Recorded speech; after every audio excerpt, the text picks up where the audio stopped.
Bom, então, boa tarde a todos. É uma satisfação estar com vocês aqui mais uma vez. Esse é o terceiro encontro de comercializadores que estamos tendo esse ano. E dessa forma, em outro formato, um formato virtual. E desse jeito, nós temos a satisfação de estar contando com o Dr. Ricardo Cimabuco. Ele é assessor da Secretaria, assessor do Ministério de Minas e Energia, ele é engenheiro eletricista, especializado em gestão pública.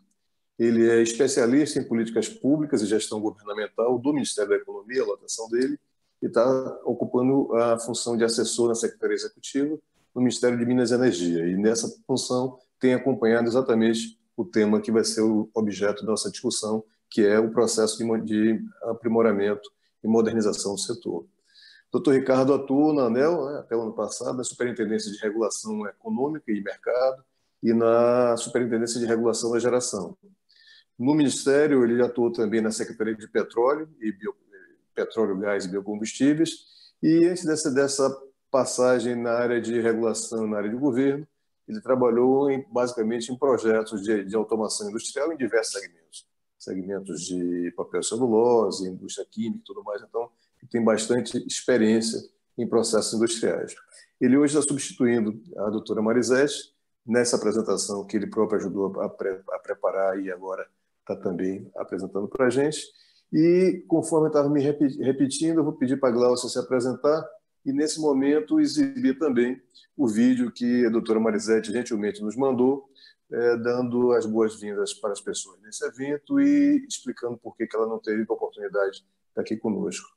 Aí, Glaucia, por favor, se apresente, por favor, e, por favor, exiba o vídeo da doutora Marisete.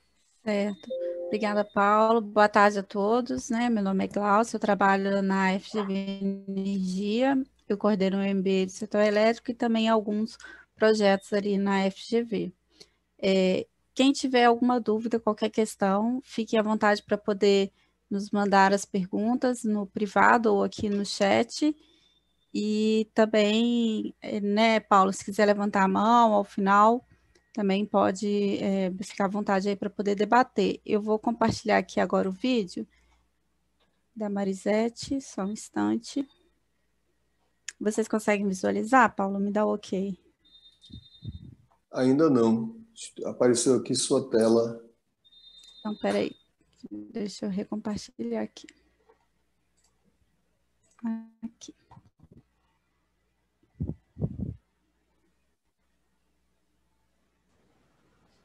Agora foi, né? Isso, agora está assim. Está estático. Boa tarde a todos e a todos. Inicialmente, eu quero agradecer à Fundação Getúlio Vargas pela oportunidade do Ministério estar aí participando desse evento dos comercializadores de energia elétrica do Rio de Janeiro. Eu vou estar representada pelo Ricardo Tacnisso. Infelizmente, não tive disponibilidade na minha agenda para participar, mas o Ricardo vai representar o Ministério de Minas e Energia. E é uma oportunidade que o Ministério terá para levar para vocês a evolução das discussões aí da modernização do setor elétrico. E agradeço ao diretor Carlos Quintela pela oportunidade, ao Luiz Bezerra e ao Paulo César. Mais uma vez, muito obrigada e bom evento a todos. Pronto, Paulo. Ok. Bom evento. Obrigado. Bom, visto isso, eu mais uma vez cumprimento a todos e agradeço aqui a disponibilidade, a gentileza de Ricardo e passo-lhe a palavra para ele fazer a apresentação, que será seguida por debate. Ricardo, por favor. Tá, muito obrigado, Paulo. Obrigado a todos. Então, boa tarde, né, novamente a todos. E, novamente, né, agradeço a oportunidade, né? Infelizmente, a doutora Marisete não pôde participar, ela tinha se preparado realmente para participar e por conta das agendas aí que ela, de última hora, que ela não pôde participar e indicou para representá-la aqui, tá? Eu vou, acho que talvez seguir direto na apresentação, Paulo, na apresentação que a gente tinha preparado para ela em princípio, né? Mas aí a gente né, apresenta e depois a gente segue aí, como o Paulo falou, para os debates. Eu vou só compartilhar aqui, só um instantinho.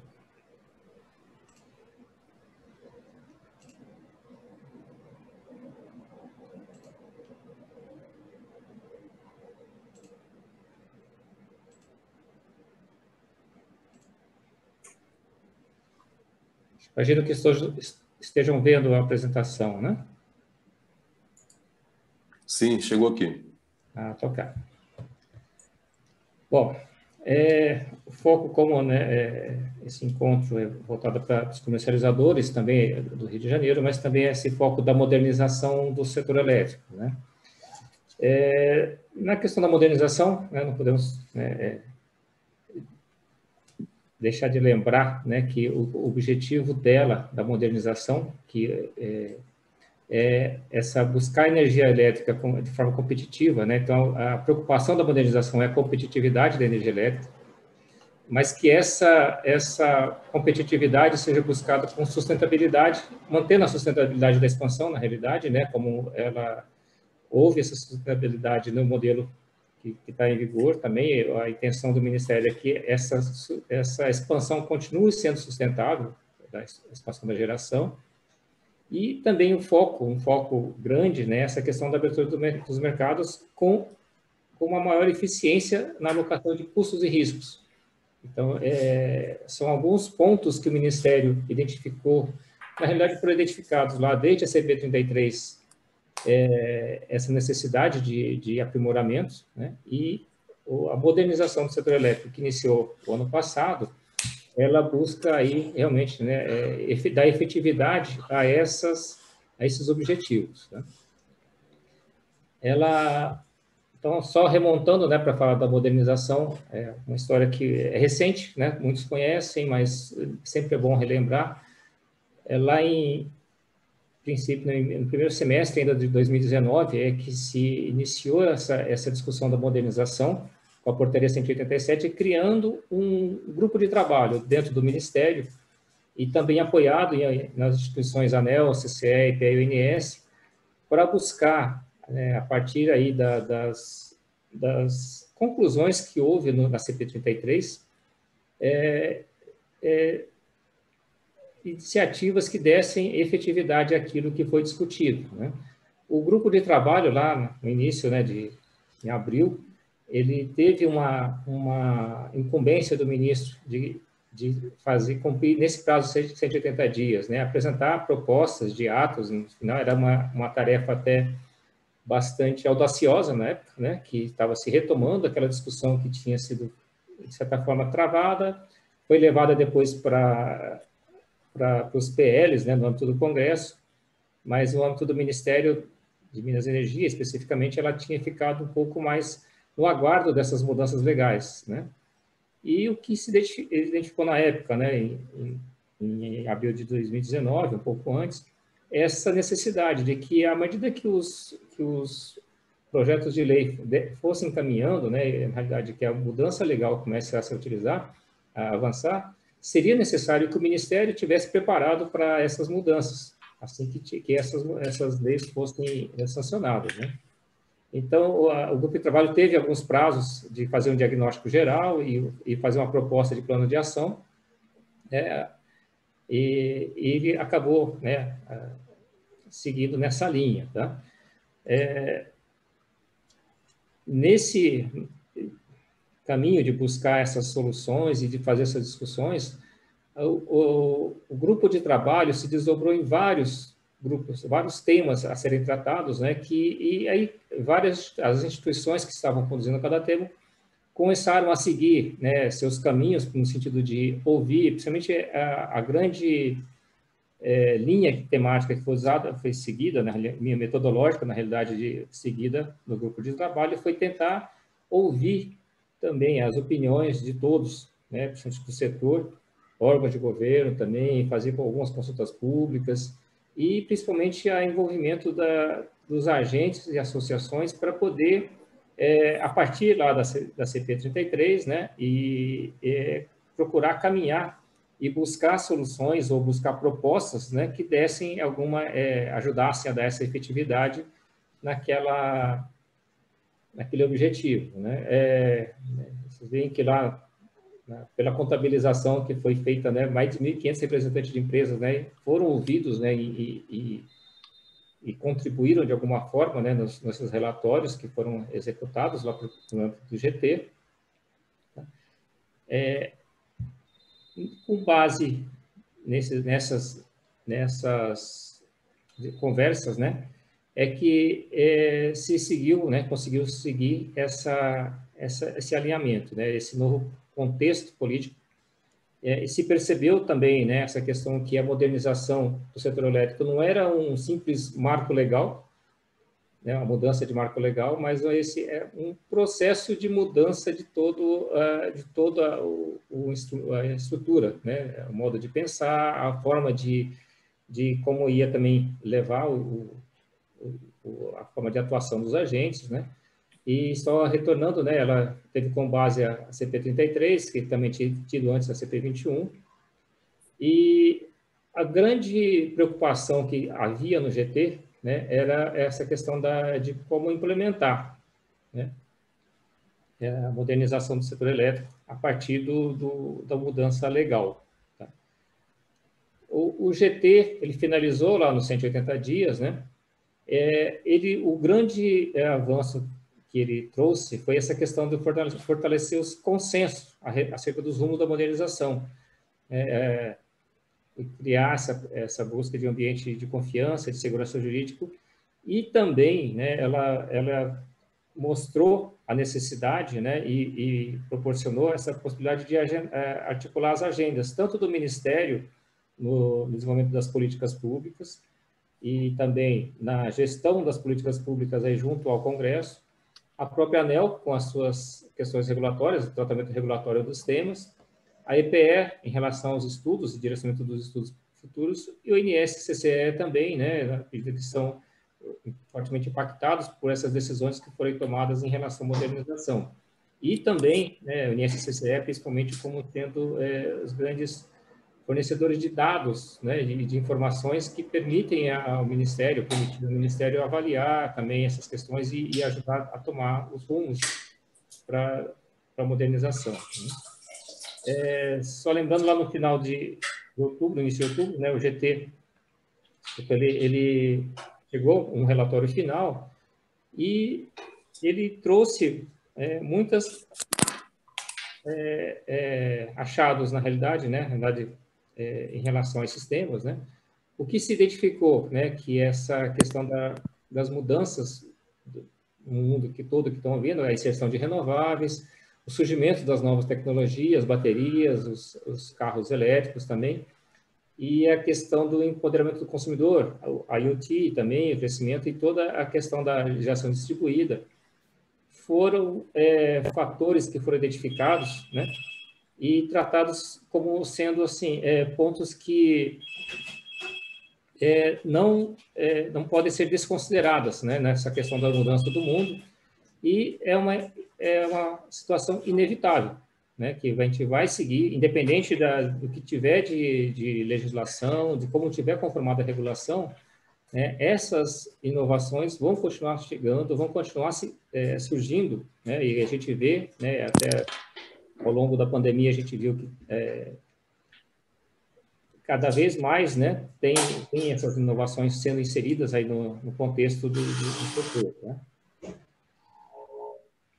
O que o GT também identificou nessa questão da necessidade da modernização, né? Então, voltando nessa questão da evolução tecnológica, a própria evolução da matriz, essa grande inserção das renováveis, né? E a queda significativa da participação das hidrelétricas com reservatório no parque gerador brasileiro, uma tendência que para o futuro é cada vez maior a participação das renováveis e outras fontes. A gente vislumbra hoje também, né, existe também a possibilidade de aumento da participação da geração termoelétrica a gás natural, né, existem outras sinalizações também, e tudo isso leva a uma alteração da conformação do mercado, né, do mercado de geração, na realidade. Né? E outro ponto, né, que também leva a essa necessidade de modernização é o crescimento do ACL, né, cada vez mais tem tocado muito iniciativas, até a própria Abracel, né, nesses anos anteriores, trabalhou muito nessa questão da abertura de mercado, né, inclusive nas proposições legais que foram surgindo, e é uma situação inevitável que a gente vê para todo mundo, na realidade. Né? O mercado regulado, ele sempre, nesses modelos criados a partir de 2000, anos anteriores, e principalmente a partir de 2004, foi um mercado que acabou alavancando a evolução da geração, mas também, né, arcando com os custos dessa confiabilidade e da segurança do sistema, com a contratação aí das principais gerações do país, né, as principais fontes de geração, principalmente a termoelétrica e a hidrelétrica. E hoje existe, né, com a abertura do mercado, né, com o andamento da abertura do mercado, essa demanda para que o consumidor também possa exercer um papel mais ativo, e já está exercendo, né, com o próprio crescimento da GD. O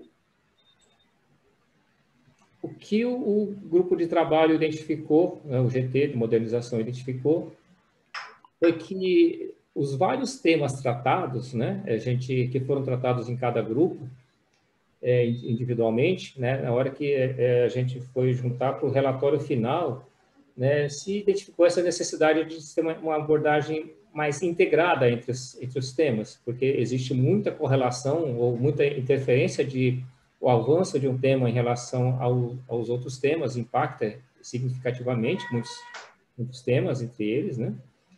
E para que esse avanço pudesse seguir com mais clareza e com passos firmes, né, foi necessário criar, né, assim, uma avaliação dessa questão das precedências e essa interligação entre os temas, e também com essa preocupação com a transição, né, entre o mundo existente com o mundo futuro, né, para dar uma atenção para que esses contratos, principalmente, né, os contratos e as relações comerciais já existentes, elas não sejam prejudicadas com essa mudança do mundo em relação a tanto a questão legal e a conformação regulatória do sistema elétrico. O que a gente identifica aqui foi um avanço que o Ministério conseguiu depois da CP33, né? Detalhar essa implementação das propostas. Por exemplo, né, uma das discussões grandes que a gente teve já do ano passado a gente identifica como sendo um dos temas basilares nessa modernização, a questão da separação de laço e energia, né? E essa forma como foi conduzido o processo, né, permitiu a gente identificar, o Ministério identificar os passos a serem seguidos para chegar nessa nova conformação, que vai ser dada aí quando a gente tiver a nova legislação, tá? E também esses desafios, oportunidades e como enfrentar para chegar a esse ponto. Então, voltando nesses pilares, né, dessa mudança, né, a gente, como eu falei lá atrás, tem esse foco na manter a sustentabilidade da expansão, que o modelo vigente foi muito exitoso nesse sentido, né, de permitir aí a grande aumento da geração no país. Existe a necessidade de melhor alocar o pagamento pela segurança do sistema elétrico, tá? E a abertura do mercado para o consumidor, o mercado livre, ele é um caminho a ser seguido, mas também, né, a gente, como já sinalizado pelo próprio Ministério, né, nas portarias de alteração do nível da caracterização do consumidor livre, de que tem que ser uma forma ordenada, para que essa transição ocorra sem causar aí mais prejuízo ou também ter dificuldades aí maiores principalmente para os consumidores cativos, né? Isso tudo, né, tem esse foco dessa alocação eficiente entre riscos, os custos do sistema elétrico como um todo. Então, assim, nessa questão nessa linha que eu falei, né, da questão de a gente poder tratar aí a interferência de uns temas, né, a inter-relação dos temas, né, um dos pontos que a gente identifica como sendo necessários, né, reduzir ou acabar com subsídios cruzados que existem nas tarifas, né, por isso existe essa frente, né, tem esse caminho de racionalização de cargos e subsídios, né, e que deve levar em conta também essa neutralidade para a inserção de novas tecnologias. A gente não pode, né, deixar de levar em conta que as novas tecnologias têm seu caminho para penetração no setor elétrico e não pode ter mudanças que barrem essas novas tecnologias, né? Que a inovação no mundo é uma realidade. O grande problema é que parte dos subsídios é paga nas tarifas, né, de transmissão e distribuição, principalmente nas tarifas da distribuição, e então é necessário também, principalmente, nessa questão de conseguir manter a sustentabilidade do segmento de distribuição, do negócio da distribuição e também do negócio da transmissão, para que todo o sistema permaneça em pé, né?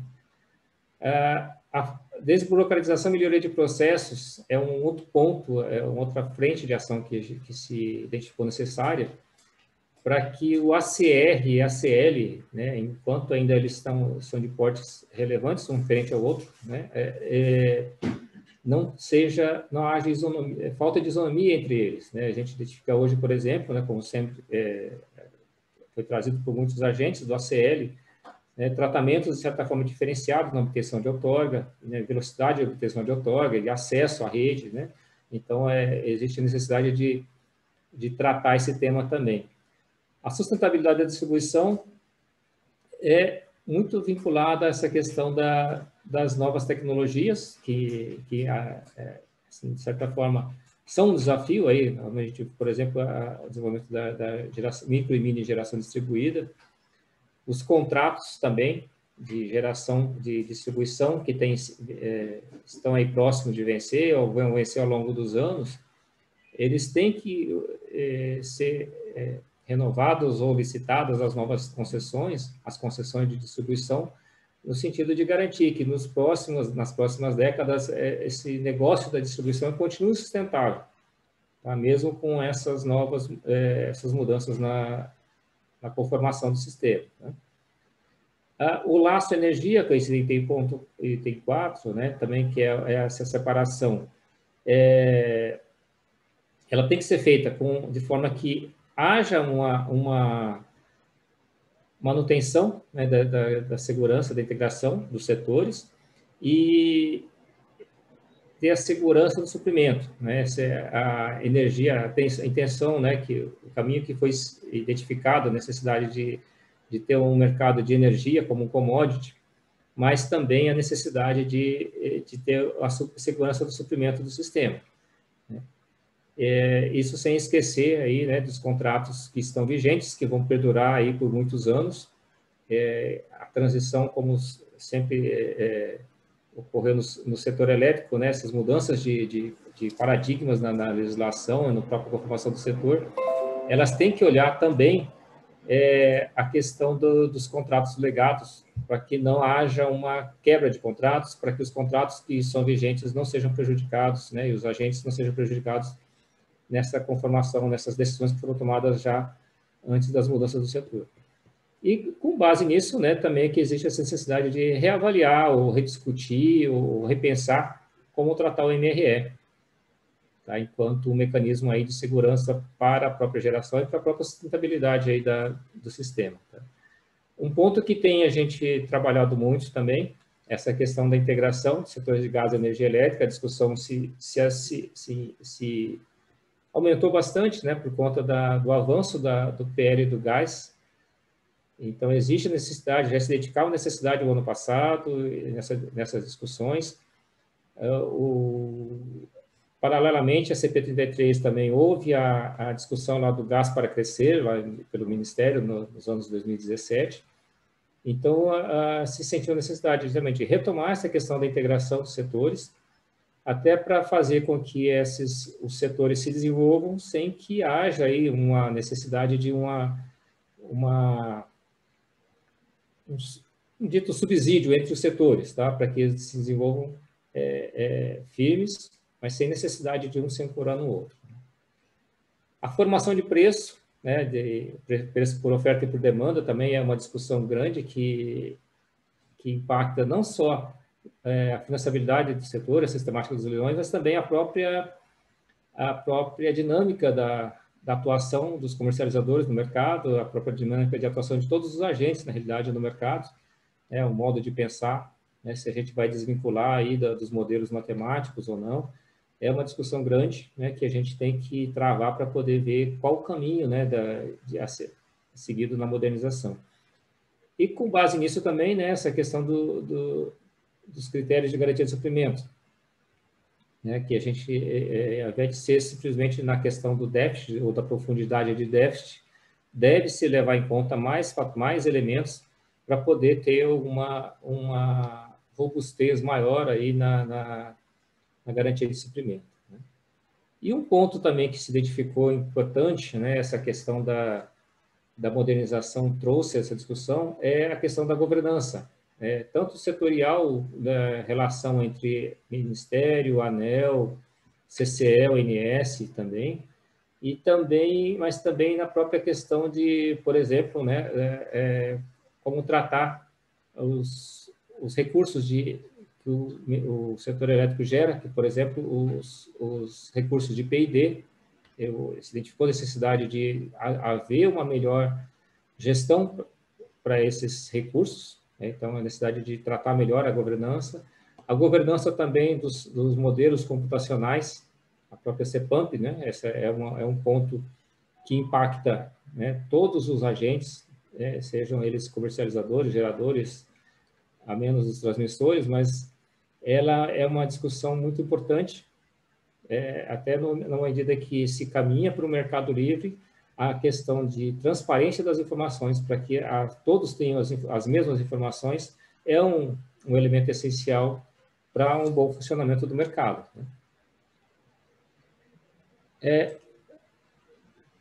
Nesse sentido, as medidas que o grupo de trabalho levou a identificar como sendo necessárias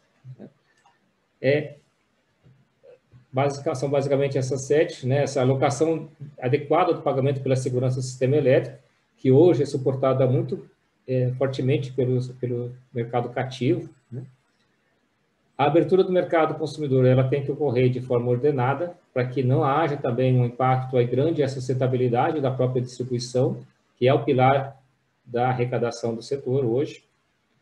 Tem que ter essa alocação eficiente de custos e riscos para que todos paguem, na medida das suas participações nesses custos e riscos.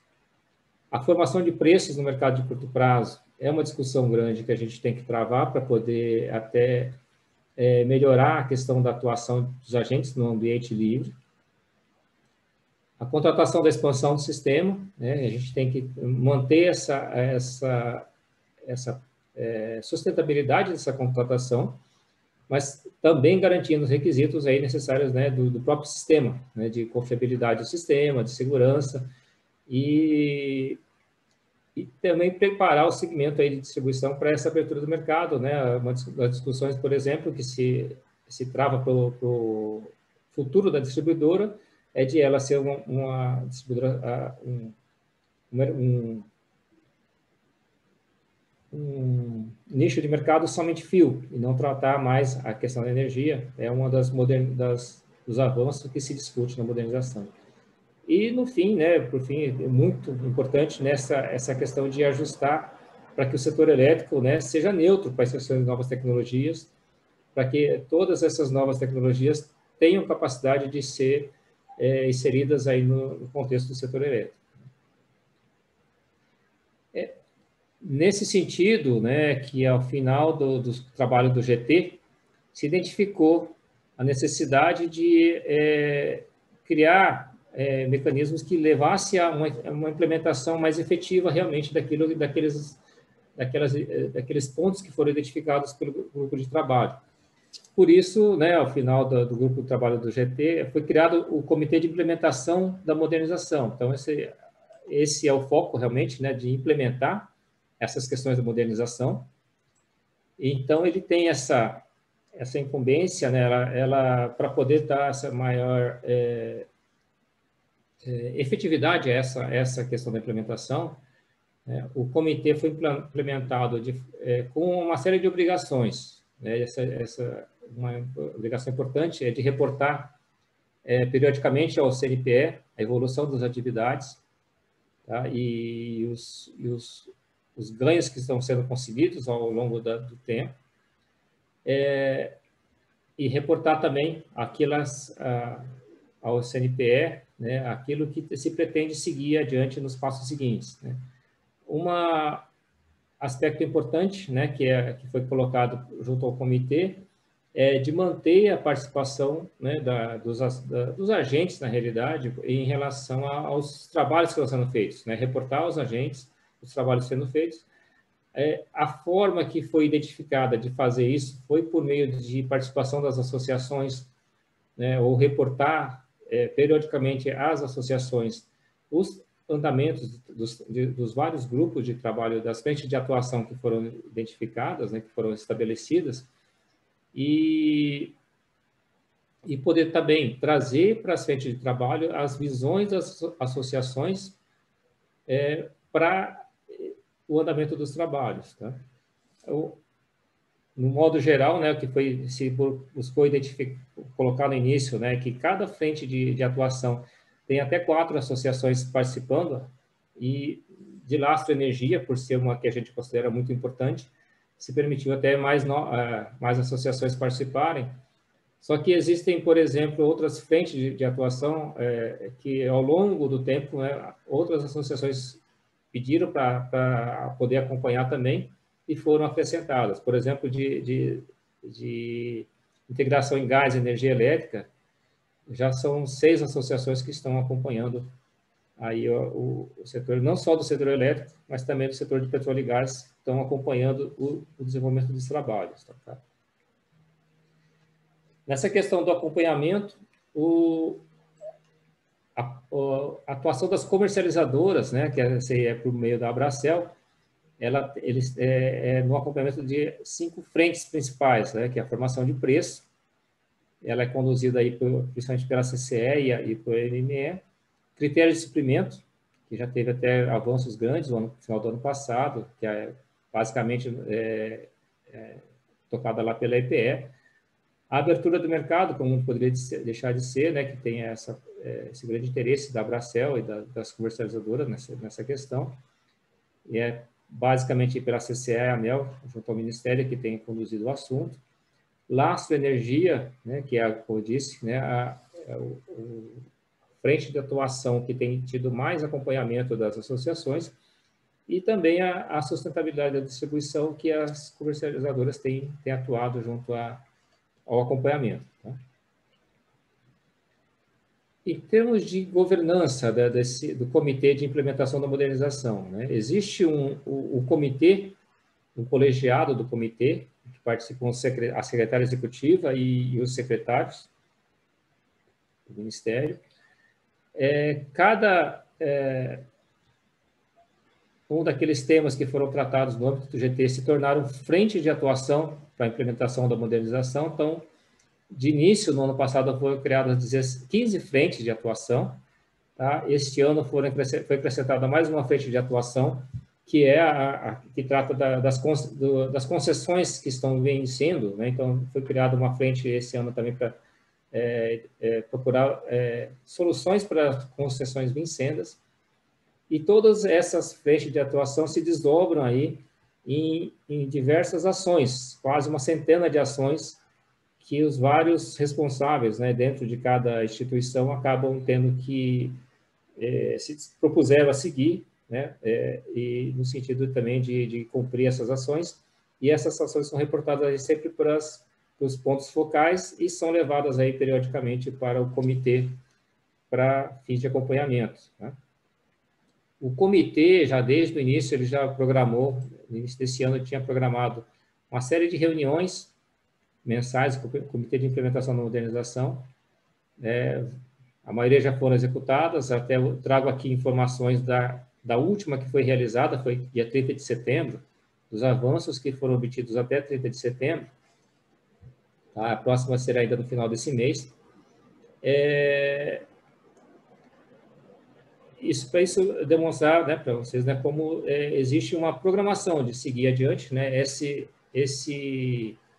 evento, essa sequência de eventos e de reuniões e de prestação de contas na realidade, né? Cada uma dessas reuniões são as prestações de contas de cada frente de atuação, né? Perante o secretário executivo e aos secretários, para mostrar os avanços que foram conseguidos ao longo desses períodos, desse intervalo entre reuniões, e também para trazer, eventualmente, algum redirecionamento e em função aí do próprio avanço, né, dos estudos que estão sendo conduzidos. Tá?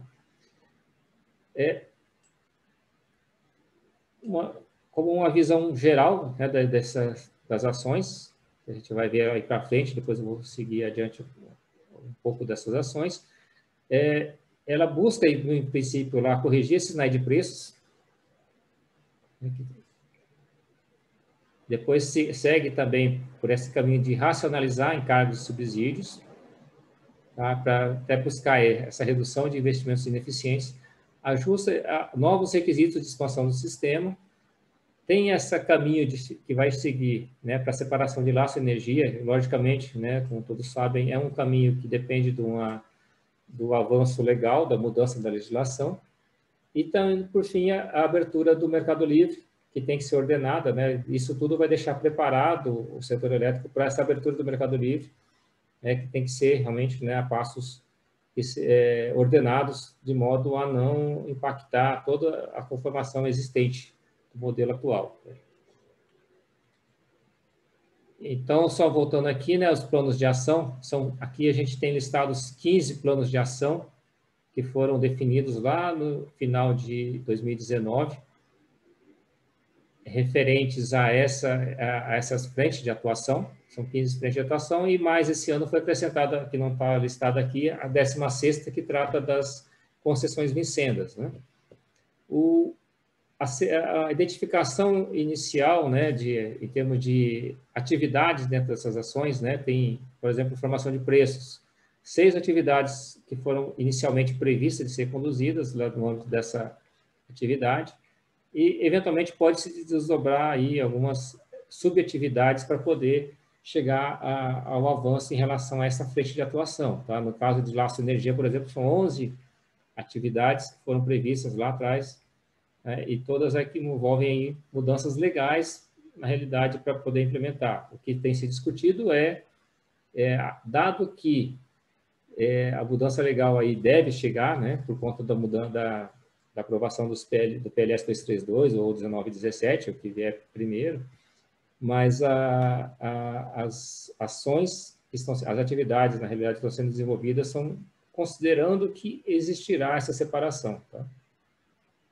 Sistemática de leilões também tem atividades voltadas para essa questão, que tem que se tratar também essa questão de como manter a financiabilidade dos empreendimentos, que é pela contratação pelos leilões, melhoria de processos e a desburocratização também, ela vem aí ao encontro dessa necessidade de um melhor tratamento para o ACL, né, no sentido de desburocratizar os processos, principalmente de outorga, que está se pensando. Governança trata muito da questão da governança da CEPAMP, que vocês devem ter visto, tem já até consulta pública que foi realizada sobre a revisão da governança da CEPAMP, e também aí tratar a questão da governança de recursos de P&D, né, na interação com outros ministérios. Tá. E por aí vai. A gente tem, assim, talvez um ponto que a gente tem se debruçado muito, né, essa integração de gás e energia elétrica, essa discussão entre como permitir o avanço da utilização do gás, né, o avanço do PL do gás, e sem fazer com que haja, né, o Ministério atuou bastante junto à Câmara, no sentido de que, até por conta de uma ajuda dessa frente de atuação que estava já em andamento, né, essas discussões que estão sendo feitas nessa frente de integração gás e energia elétrica, ela trouxe vários subsídios para a atuação do Ministério junto aos congressistas, no caso, principalmente lá na Câmara, quando da aprovação do PL 6407 na Câmara, para evitar que houvesse uma a determinação legal de térmicas inflexíveis prioritárias, né, na base, lá como foi proposto por alguns parlamentares, né?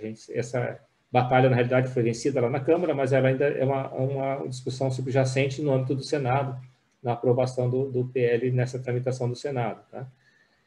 Só reportando também essa integração gás e energia elétrica, esse é um grupo de trabalho, na realidade, que foi criado inicialmente no âmbito lá do Comitê de Implementação do novo mercado de gás, que é conduzido pela Secretaria de Petróleo e Gás do Ministério.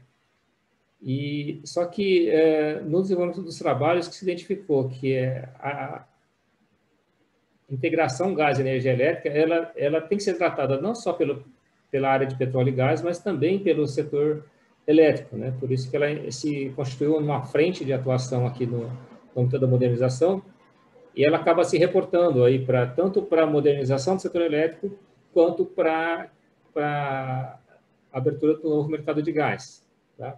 As ações do novo mercado de gás. Ela é realmente, né, uma frente aí que busca fazer essa interação, né, e eu particularmente, né, atuo bastante nessa frente, né, e relato, né, que apesar de serem duas secretarias do Ministério, a gente vê que os mundos são diferentes, a maturidade dos mercados é diferente, então existe muito realmente a ser modernizado nessa relação entre o setor elétrico e o setor de gás. Bom, em termos do andamento aí do Comitê de Implementação da Modernização, né? Assim, daquelas 16 frentes de atuação, das 95 ações, até setembro, né, nessa reunião de setembro que foi identificado que 20% das ações foram concluídas, tá? Então, até o terceiro trimestre deste ano. Tá? No curto prazo, na agenda de curto prazo dessas ações, né, a gente vê que tem algumas frentes de atuação, por exemplo, a integração gás e energia elétrica. Né? Teve uma conclusão, agora em setembro, né, a verificação de um documento que foi até já produzido por essa frente de atuação, que é a análise de levantamento de custos e riscos da interface dos setores, vinculados aí ao planejamento energético do sistema, né? Tanto nessa realidade não é planejamento só elétrico, mas, como disse, energético. Tá? É um documento que foi já publicado, né? Já está, eu creio que até disponível no site do Ministério, só que na área de petróleo e gás.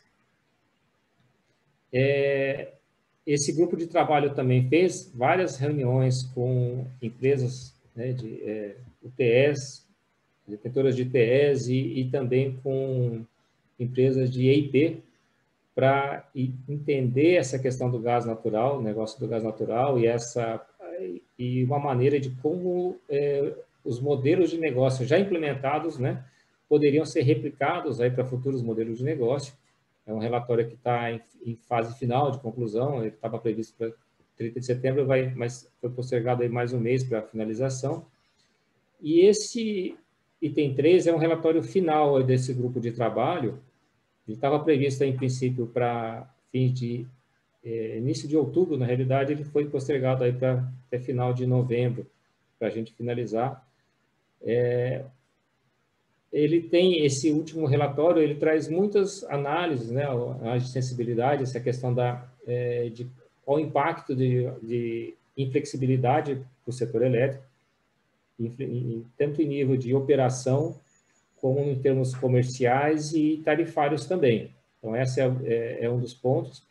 A questão de CVU é discutida também nesse relatório, vai ser discutida nesse relatório, e propostas aí também de critérios de habilitação de térmicas para poder aí que se tornem competitivas térmicas que usem, por exemplo, o gás do pré-sal.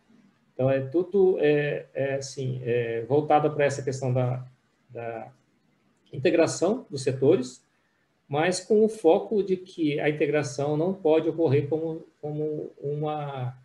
um setor, né, amparado pelo outro. Na realidade, a busca é de que tenha setores que sejam competitivos. A questão da inserção do gás natural ser competitiva com as outras fontes para que seja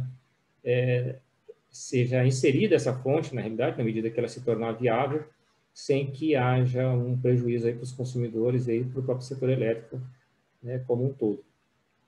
As questões de lastro de energia, né, a gente avançou bastante nas discussões sobre o mecanismo, né, vocês se recordam, devem se recordar bem, a consulta pública que foi aberta logo no ano passado, ainda no final do ano passado, com a proposta da EPE, em relação à questão de como tratar o lastro de energia, né, que gerou bastante discussão. O Ministério, no início do ano, até fez conversas com várias associações, com agências, o próprio Ministério, né, as equipes do Ministério, para procurar identificar, né, outras formas de abordagem para essa questão da separação de lastro e energia, né, a própria discussão do que seria lastro, né, é uma discussão ainda conceitual, ainda muito premente, né, e até, eventualmente, a gente propor, né, se for o caso, né, se identificar a necessidade, alguma mudança de rumo naquilo que está já escrito hoje na proposta dos PLS 232, 1917, mas essa discussão ainda tem que, assim, o que a gente está propondo aí, na realidade, nesse final de setembro, né, se identificou a necessidade de haver uma maior discussão sobre essa questão para poder chegar a termo, né, e uma proposta aí que seja mais adequada para o setor. Tá? A questão do MRE, né, na realidade, o que a gente chama de saneamento do MRE, na realidade, né, ele tem muita vinculação com aspectos regulatórios que a ANEEL já está conduzindo, né, ou está em previsão de conduzir em relação a esse tema, para aperfeiçoar a regulamentação da ANEEL. A questão da revisão das garantias físicas das usinas, que se identificou, na realidade, a consulta pública foi realizada no ano passado, ela teve muitas contribuições contrárias, né, no sentido de que tinha que haver uma avaliação melhor para fazer essa revisão das garantias físicas, e então ela está sendo rediscutida.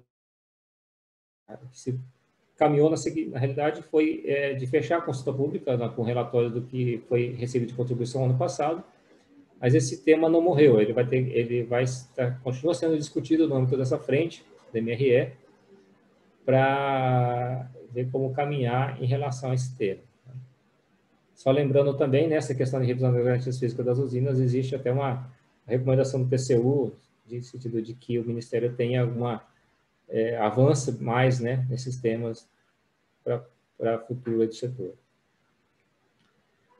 A racionalização de cargos e subsídios, existe um pleito dos autoprodutores, na realidade da BIAP, em relação à mudança que foi feita no decreto do 563, na questão de pagamento de encargos, a mudança que foi feita em 2017, se não me engano, que quando saiu a mudança no decreto, a própria BIAP se manifestou que seria contrária àquela mudança, no sentido de que autoprodutores deveriam continuar pagando o encargo do serviço do sistema elétrico, só que não foi alterado até hoje, né? A gente tem um ponto que a gente está tentando discutir e criar essa mudança regulatória, regulamentar, na realidade, no decreto, né, para voltar àquele ponto, mas ainda não foi possível finalizar por conta das outras ações.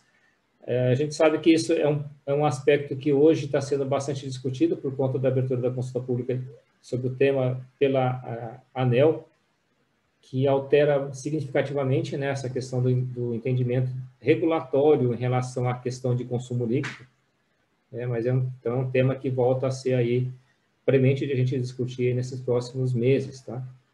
Por conta dessa necessidade aí regulatória de avaliar também esse impacto do que a ANEEL está propondo agora. Medidas de transição que foram previstas, né, na realidade, depois eu vou seguir adiante a falar, é uma proposta que a gente acabou materializando, né, o Ministério conseguiu materializar na proposta de possibilidade de contratação de reserva de capacidade, que foi incluída na MP 998. Né? A gente seguia, ao final, essa frente de atuação surgiu na mudança, lá na criação do SIM, que existia, no final do ano passado, né, uma perspectiva de necessidade de potência, de atender potência do sistema, num horizonte curto, né, de até 2024, talvez até antes. Então, como se vislumbrava na época, né, que talvez o avanço legal do PLS 232 pudesse não se coadunar com a contratação desse aspecto de potência, se criou essa frente de atuação no sentido de buscar soluções caso a solução legal não viesse, para poder tratar essa questão, principalmente o foco na potência, né? Só que a pandemia mudou esse cenário, né? A gente vê que hoje a necessidade de potência, pelo menos estrutural, né? Ela está mais adiante, pelo menos a sinalização é que seja mais adiante, e também, né, a gente identificou a necessidade a possibilidade, então, de na MP 998 inserir esse aspecto que seguiu adiante, né? Esperamos que permaneça aí na conversão em lei. E, por último, nessa questão das concessões vincendas, que foi introduzida mais recentemente, né, uma frente de atuação introduzida mais recentemente, né, que foi definido aí já foi definido, né, no final de agosto, essa avaliação do universo das concessões aí tanto de geração, de transmissão, quanto de distribuição, que estão vencendo, né, nos próximos anos, tá? Então, essas são as evoluções principais aí que ocorreram ao longo no último trimestre de 2020, né? E um ponto que a gente coloca, né, nessas avaliações, esse também é um aspecto que foi trazido no âmbito do comitê. As avaliações são sempre feitas no sentido de avaliar se aquelas atividades estão num sinal verde, ou amarelo, ou vermelho, como ponto crítico, ou se existem temas a serem tratados, né? Como ponto verde, né, que são os avanços que a gente identificou. A MP 998, ela possibilitou, né, inserir, né, essa questão da previsão, pelo menos, do fim do subsídio das fontes para novos projetos. A gente conseguiu trazer para a MP 998, até por foi um consenso que o ministro conseguiu junto aos senadores em relação à questão de trazer esse aspecto, né, que estava no PLS 232, na redação do que foi trazido. Em princípio, se pretendia trazer ipsis literis aquilo que está previsto lá no PLS 232, mas na discussão aí, depois da elaboração da própria MP, né, nos avanços, nas discussões internas e com outros ministérios, com a própria ANEEL,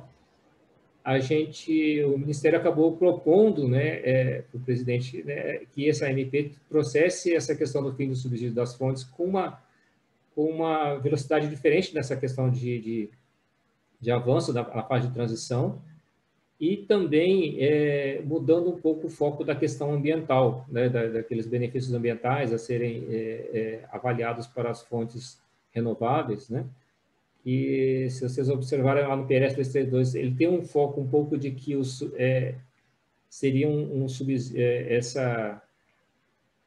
benefícios ambientais seriam eventualmente pagos pelas fontes poluentes, né? E a gente achou que isso não estava muito adequado, então deu um foco um pouco diferente na MP 998 em relação àquilo que está previsto no 232. Tá? Como eu disse, né, a possibilidade de contratação de reserva de capacidade, né, foi inserida na MP 998 como sendo uma daquelas concretizações da frente de atuação que estava da transição, né? E um foco que houve na MP 998, né, de tentar preservar ao máximo, né, aquelas contratações de energia de reserva já existentes, não afetar os contratos vigentes de energia de reserva.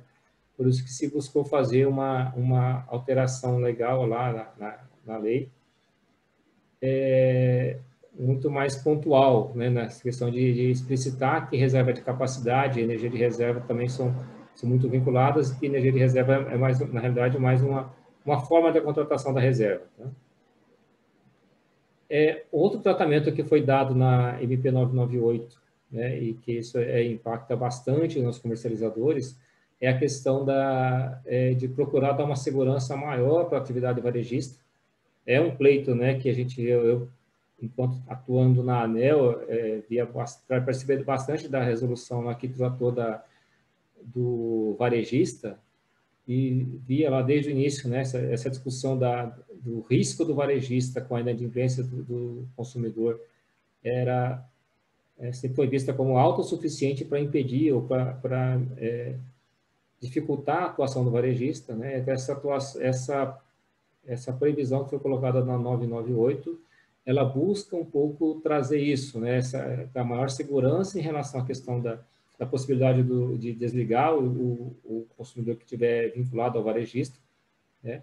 A gente sabe que, independente disso, né, isso pode, as decisões judiciais, eventualmente, podem, né, ocorrer independentemente disso, mas, de certa forma, a questão de trazer como sendo um ponto legal, né, explicitar legalmente essa questão, ela já ajuda bastante a minimizar esse problema. Tá?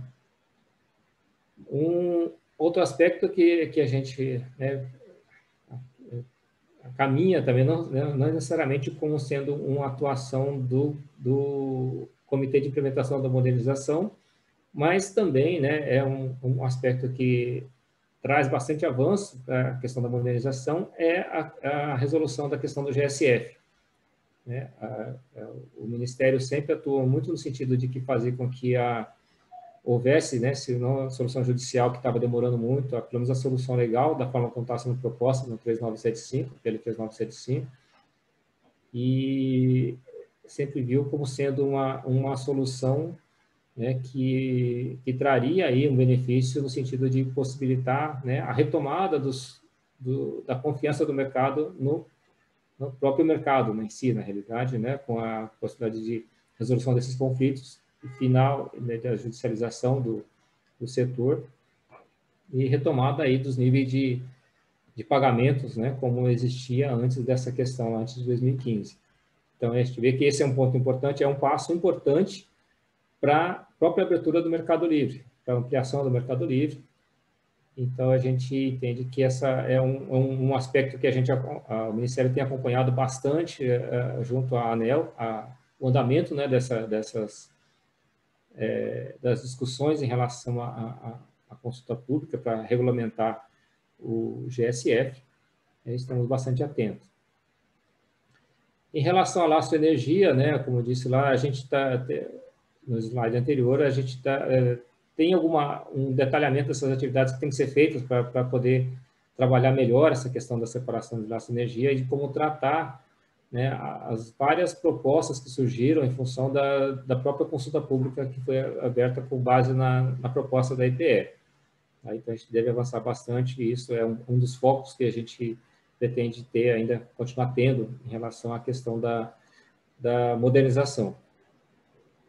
E, como eu disse também, né, a questão de governança, a CP 99, ela está agora em análise das contribuições que foram recebidas, ela está sendo conduzida muito mais lá pela Secretaria de Energia Elétrica, essa alteração da governança da CEPAMP, tanto o decreto como o próprio regimento interno da CEPAMP.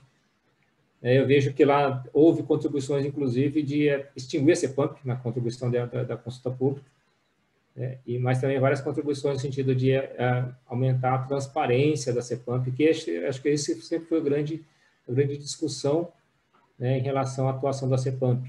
A gente percebe hoje, né, até a gente vê que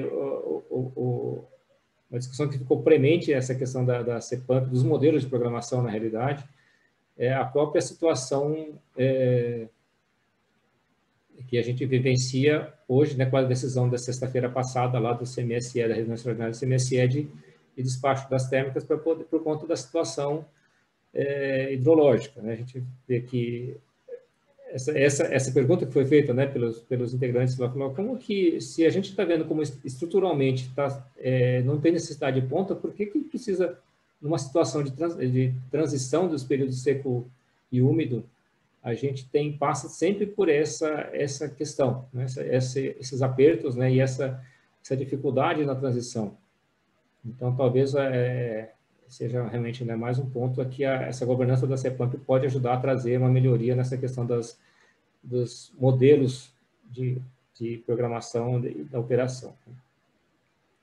Pontos que a gente vê como atenção, né, que o comitê vê como de atenção, a questão da própria metodologia de necessidade de potência, né, a gente vê que o final do ano passado a gente havia essa sinalização de que da necessidade de potência a partir de 2024, né, por base em estudo da EPE, mas assim, a gente, o Ministério, na realidade, né, buscou identificar, né, e trabalhou junto à EPE, e está trabalhando junto à EPE, para que haja uma metodologia, e essa metodologia, né, havendo uma proposta de metodologia de como identificar a necessidade de potência, ela seja colocada né, em consulta pública, explicitada para todo mundo, para que todos possam opinar se a metodologia está correta ou se precisa de aperfeiçoamento.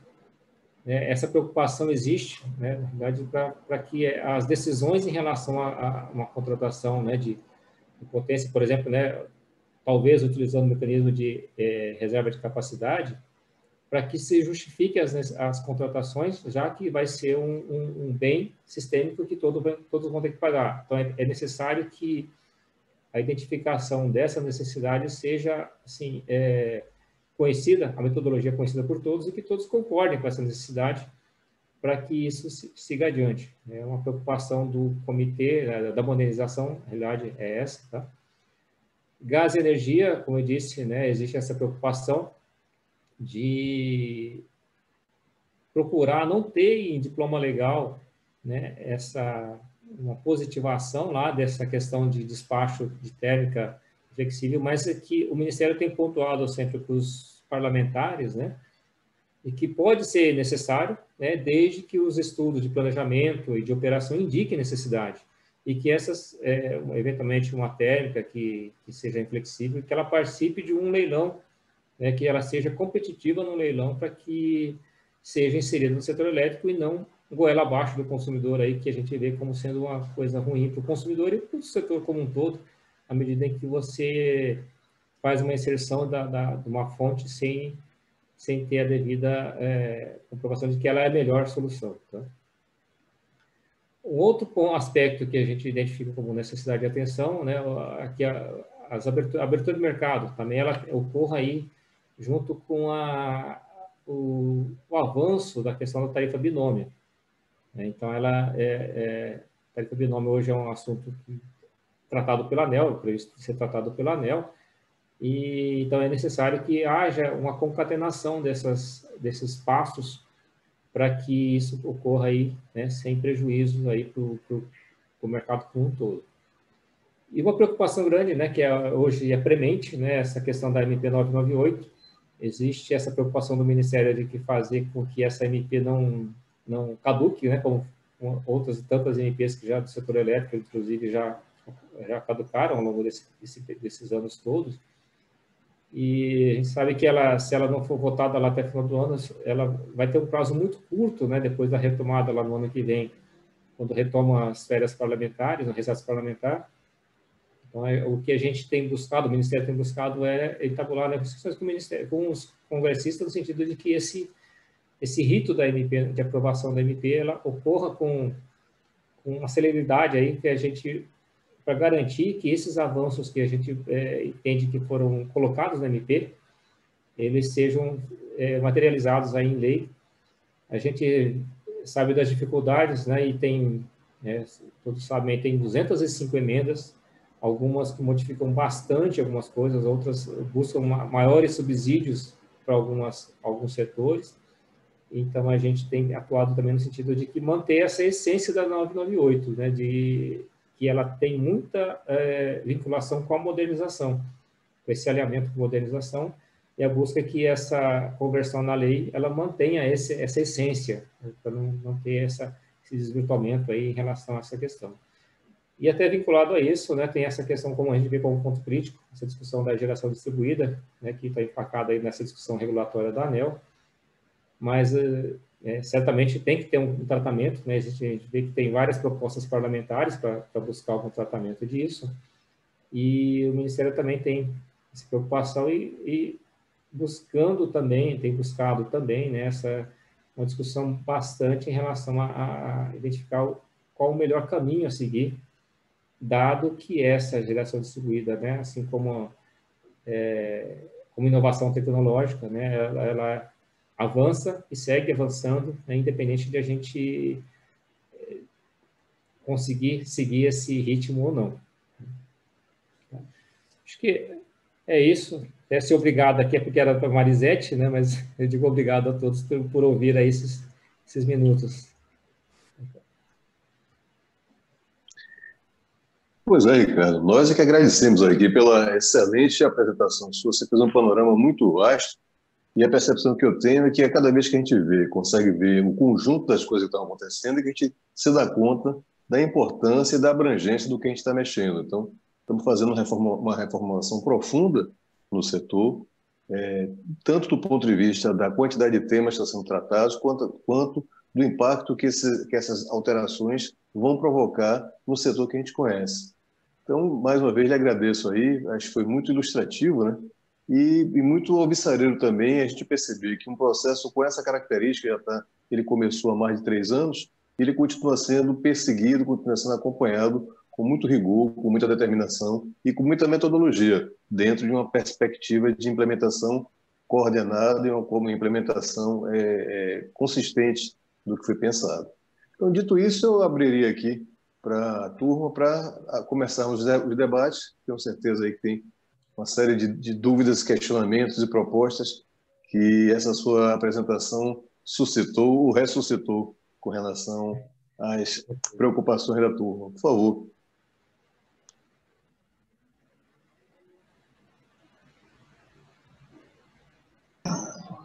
Eu posso iniciar, então, Paulo, aqui. Vocês estão me ouvindo? Estou ouvindo. Ouço bem. Bom, eu sou João Teles, eu estou trabalhando junto com o pessoal da FGV, na parte de planejamento energético, vamos dizer assim, né, de alguns projetos aí nessa área. Bom, a minha questão era a seguinte: a gente sabe que as fontes alternativas, eu chamo, sei lá, agora renováveis e intermitentes, né, estão em plena expansão e com uma velocidade muito grande, inclusive, eu mostrado até o gráfico aí. E no passado, quando ela começou a atuar, os preços eram muito altos e não havia uma preocupação assim de alocação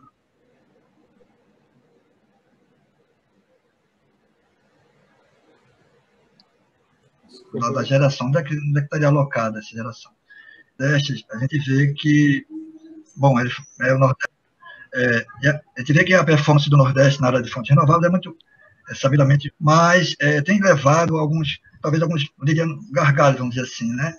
Uma vez que você não consegue transmitir toda a energia do Nordeste para o Sudeste, gerando aquela diferença de preço, mercados, que talvez para o mercado não seja muito bom, essa diferença constante, né, de preço.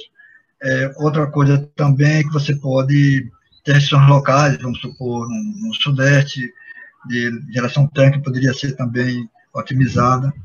E lembrando também outra coisa, que a gente olha que, pela modalidade tarifária, a gente quer uma tarifa menor, seja lá onde for, na energia, mas tem que lembrar a expansão, né? Então, o consumidor ele paga a transmissão, e também a energia, recebendo a energia.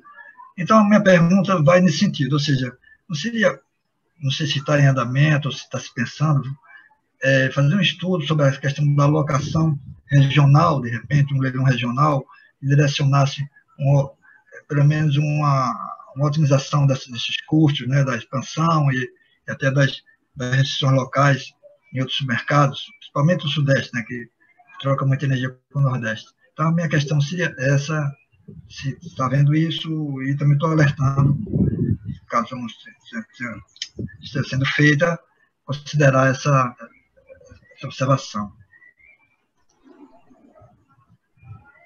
João, na realidade, nessa questão de leilões regionais, né, é uma discussão que permeia bastante essa questão, por exemplo, que a gente está em discussão nessa metodologia de potência, né, de necessidade de computação de potência.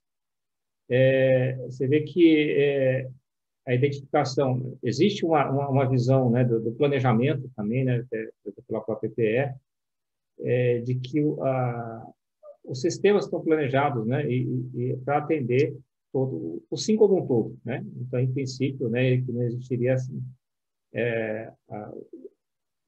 a necessidade de uma contratação regional, dado que o sistema é robusto o suficiente para poder transmitir, e que as diferenças de preços do mercado elas são muito mais aí por questões aí não estruturais, mas questões eventualmente conjunturais.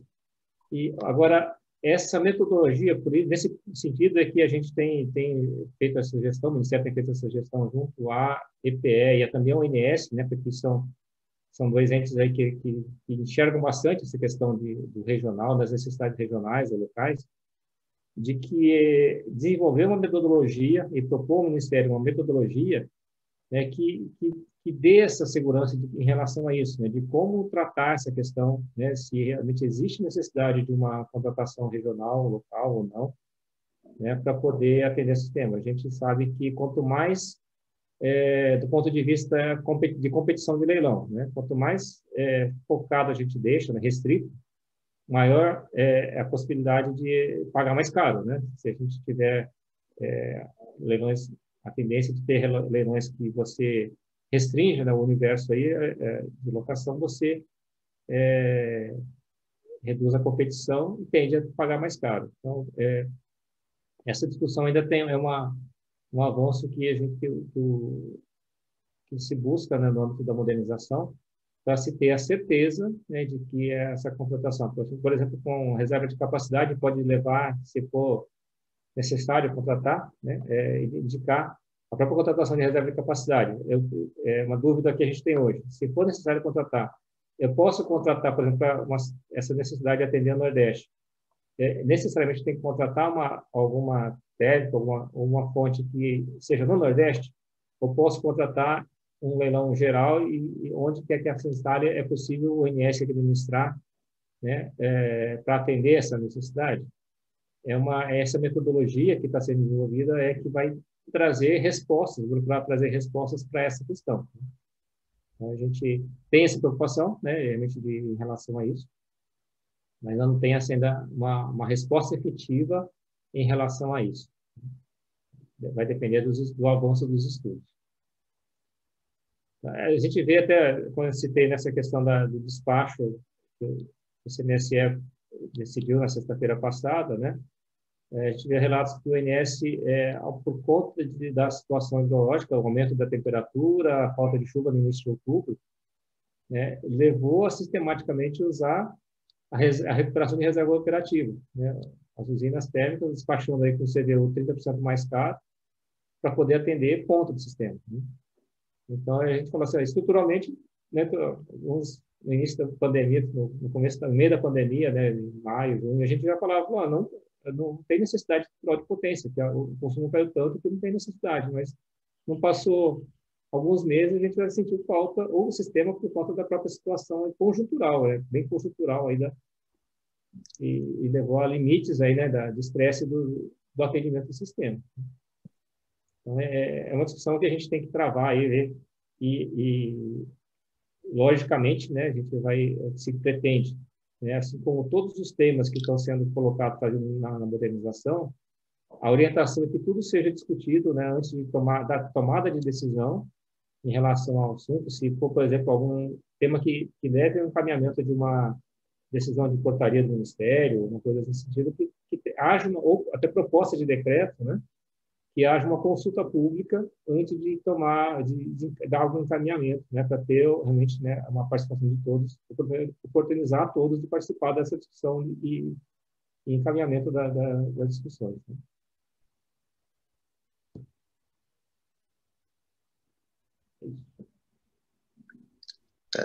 Tem mais um ponto, Ricardo, que eu até tinha começado a conversar com você um pouquinho antes de começar a sua apresentação, que é com relação àquilo que você já deixou muito claro. Existe uma movimentação, e é positivo, existe uma movimentação muito grande no parlamento relativa ao setor de energia, tanto no setor de energia elétrica quanto no setor de óleo e gás.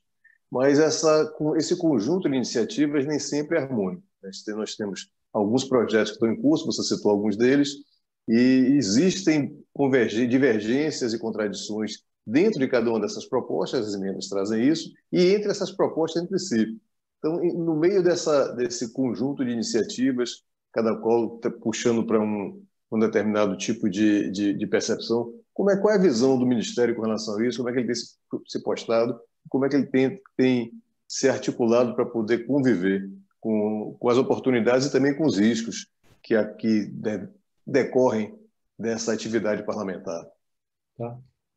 Paulo, assim, um dos aspectos que eu vejo assim, como positivo, essa discussão toda, né, que foi trazida pela própria implementação do GT Modernização no ano passado, e depois a implementação do Comitê de Implementação da Modernização,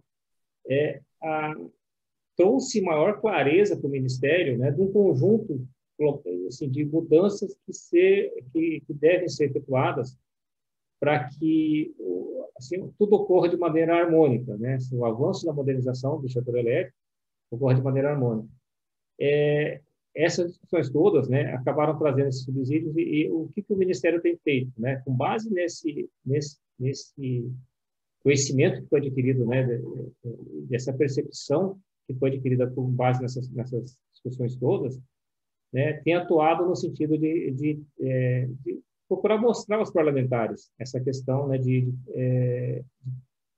assim, dos perigos de você seguir um avanço de um ponto específico e deixando o outro para trás, né?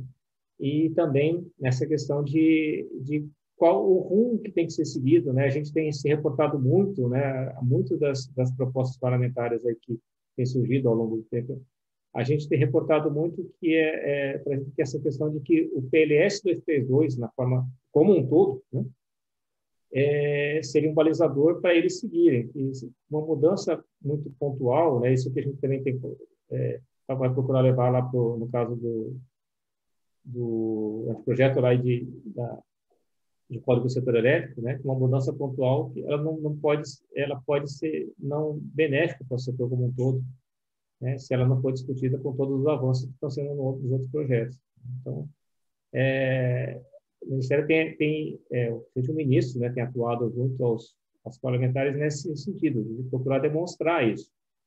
Essa questão que eu falei, por exemplo, nessa discussão do PL do gás, né, a vinculação com a modernização, né, foi um dos pontos que ele levou bastante lá para os parlamentares, no sentido de evitar que tenha um subsídio cruzado entre os setores, né, na realidade, né, se a gente decidirem colocar alguma coisa em lei impositiva da forma como estavam pretendendo colocar. Nesse sentido que se vê. Outro ponto, por exemplo, né, que a gente teve uma discussão grande no começo final do ano passado, início desse ano, com o deputado Arnaldo Jardim, naquele PL das concessões, né?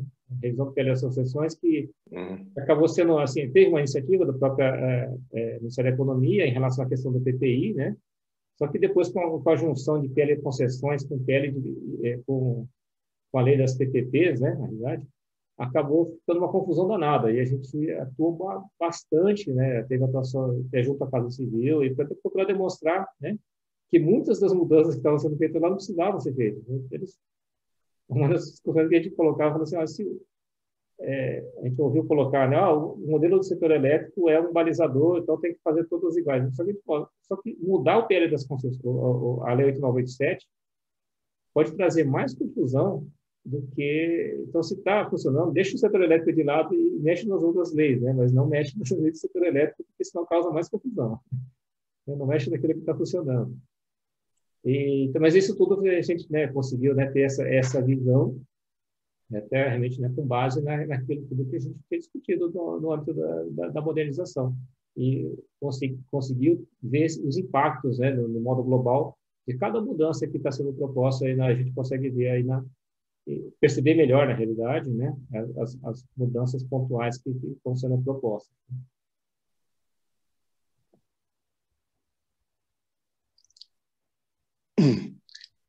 Ok, turma. Mais questões aqui para serem esclarecidas, mais provocações para poder gerar mais discussões. Estou entendendo que o tema foi suficientemente esclarecido para poder exaurir as dúvidas dos presentes. E dito isso, eu vou aqui mais uma vez agradecer a Ricardo pela belíssima apresentação, extremamente detalhada e muito concatenada do trabalho que está sendo feito pelo Ministério. E passar aqui nossos agradecimentos, além de você, a doutora Marisete também, ao Ministério como um todo, pelo apoio que tem no Estado. E perguntaria, Ricardo, se seria possível duas coisas. A disponibilização dos slides que você utilizou, a gente pediria autorização para poder repassá-los aos participantes. Sim. E se isso é possível? É possível, sim, não.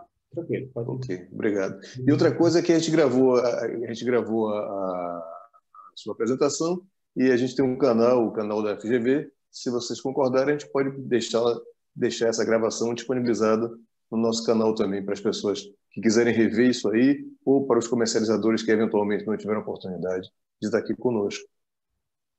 Ok. À vontade, pode disponibilizar, sim. Ok. Perguntaria a Glaucia, tem mais algum comentário, Glaucia? Não, gostaria só de parabenizar aí ao Ricardo pela apresentação, excelente, e colocar aí à disposição de todos. Obrigada, boa tarde. Bom, eu também agradeço, né, a oportunidade, né, da FGV, a discussão do tema, né, infelizmente, né, assim, a doutora Marisete não pôde participar, ela tinha intenção realmente de participar, e na última hora, que por conta das agendas aí que ela não pôde controlar, acabou não podendo ir pessoalmente, né, mas trago aqui, né, também, em nome dela, né, os agradecimentos do Ministério, e também desejar que todos aí, né, continuem aí a contribuir com essas discussões que estão havendo, né? A gente vê que a pandemia acabou bagunçando bastante a condução dos trabalhos do Comitê de Implementação da Modernização, mas a gente está, na medida do possível, né, tentando retomar, né, na realidade, o caminho, né, para que os avanços sejam efetivados. A gente vê que alguns avanços, à medida que a gente acha de uma oportunidade, como foi a MP 998, a gente inseriu alguns avanços já, que a gente entendeu que seria possível de fazer, estão alinhados com o PLS 332, estão alinhados com a modernização, e o que a gente está buscando agora é manter esses avanços, né, nessa conversão da lei, e que não haja muita distorção em relação quando tiver aprovação de leis ou de outros instrumentos legais aí para poder seguir nesse caminho que a gente entende, né, que é o melhor caminho para levar essa modernização do setor elétrico. Ok. Bom, dito isso, eu vou agradecer a todos, cumprimentar a todos, agradecer em nome de Carlos Quintela, o diretor de nosso centro, que não tem oportunidade de participar desse evento, mas deixou um abraço a todos. Tá. Ok. Tchau.